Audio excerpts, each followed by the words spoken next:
याद कीजिए जब साल 2019 में राम मंदिर का फैसला आया था, भारत के विपक्ष और उनके इकोसिस्टम द्वारा डर का माहौल बनाने का पूरा प्रयास किया गया। और उस फैसले से पहले भी ये नैरेटिव बनाया गया कि अगर ये फैसला आया तो एक समुदाय भड़क जाएगा और देश में दंगे फसाद हो जाएंगे। लेकिन हुआ क्या? मंदिर भी बना और मस्जिद के लिए जमीन भी दी गई। और ये मोदी सरकार की सफलता ही थी कि खून का एक भी बूंद नहीं गिरा। ऐसा ही ठीक धारा 370 के मुद्दे पर भी हुआ। कश्मीर की परिवारवादी पार्टियां धमकी देती रही कि 370 और 35A से छेड़ा गया तो भारत का झंडा उठाने वाला कोई नहीं रहेगा। लेकिन 370 भी हटाई गई और घाटी में शांति भी स्थापित की गई। ऐसा ही एक मौका फिर आया है।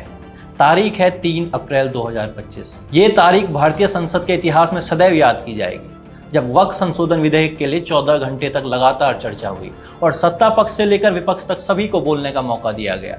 और आखिरकार रात 2 बजे 288 मतों के पक्ष और 232 मतों के विरोध के साथ ये बिल पारित कर दिया गया। ये मौका एनडीए सरकार के लिए एक बड़ी उपलब्धि साबित हुआ। यह सफलता तब हासिल हुई जब भाजपा के पास लोकसभा में पूर्ण बहुमत नहीं था और उसे अपने गठबंधन के सहयोगियों के समर्थन पर निर्भर रहना पड़ा।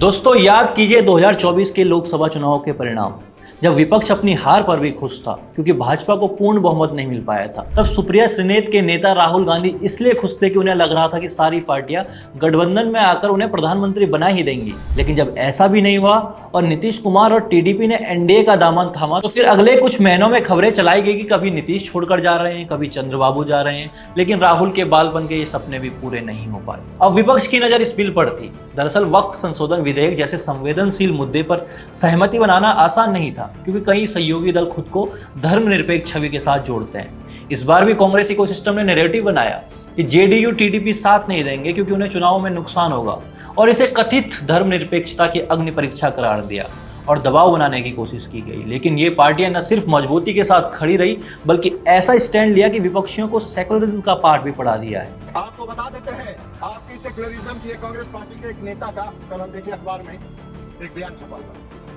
कि जेडीयू सेकुलर पार्टी है, उसको देखना है। अरे जेडीयू को और नीतीश कुमार को आपके सेकुलरिज्म के सर्टिफिकेट की आवश्यकता नहीं है, उसकी आवश्यकता नहीं है।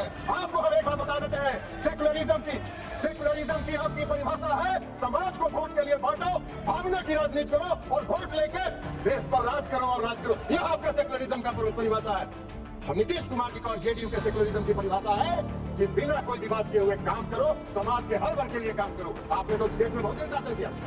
ये है मोदी सरकार 3.0 की सफलता। ये कह सकते हैं कि 400 पार न होने से एजेंडा पर या सरकार की मजबूती पर कोई फर्क पड़ा हो, ऐसा भी नहीं दिखता है। बल्कि ये सरकार पहले के 2 टर्म से और अधिक मजबूत दिख रही है। दोस्तों, इस सफलता के पीछे भाजपा की कुशल राजनीतिक रणनीति और सहयोगियों के साथ बेहतर तालमेल साफ दिखाई देता है। केंद्रीय गृह मंत्री अमित शाह और अल्पसंख्यक मामलों के मंत्री किरण रिजिजू, जिन्होंने विधेयक को पारित करने के लिए दिन रात एक कर दिया। 12 घंटे से अधिक चली बहस में सरकार ने विपक्ष के हर आरोप का बेहतरीन तरीके से जवाब दिया और ये साबित किया कि ये विधेयक धार्मिक हस्तक्षेप के बजाय पारदर्शिता और जवाबदेही बढ़ाने के लिए है। सहयोगी दलों की चिंताओं को भी पूरा ध्यान में रखा गया। अब ये कदम न केवल वक्फ संपत्तियों के प्रबंधन में पारदर्शिता लाएगा, बल्कि ये भी संदेश देता है कि भाजपा अपने सुधारवादी एजेंडा को गठबंधन के बावजूद लागू कर सकती है। ये है मोदी सरकार की सफलता। धन्यवाद।